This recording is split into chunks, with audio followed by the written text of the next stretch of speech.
iBelievers, may ipapakita ko sa inyong isang stereogram. Isang two-dimensional image na dapat titigan ng matagal para makita ang isang three-dimensional image. Titigan niyo ang gitna ng image hanggang sa mag-relax ang mga mata ninyo. Huwag kayong titingin sa iba. Huwag din kayong kukurap.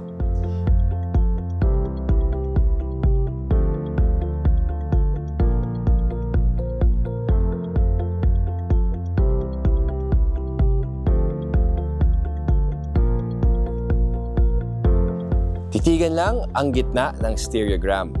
Pag lumabo ang image, okay lang yun. Ibig sabihin, nire-relax na ang inyong mga mata. Pag tumigil sa pagtitig sa gitna ng image,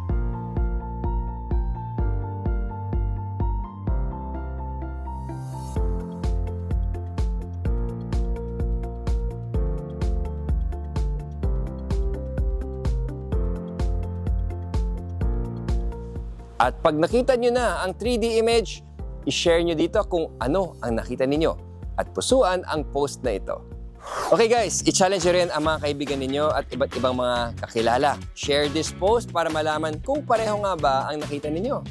And remember, sa darating na linggo, February 8, 9:35 a.m., maraming nakakatuwang illusions, tricks, at magic ang ihahatid namin sa inyo sa tulong ng bagong feature na Rethink, I Believe.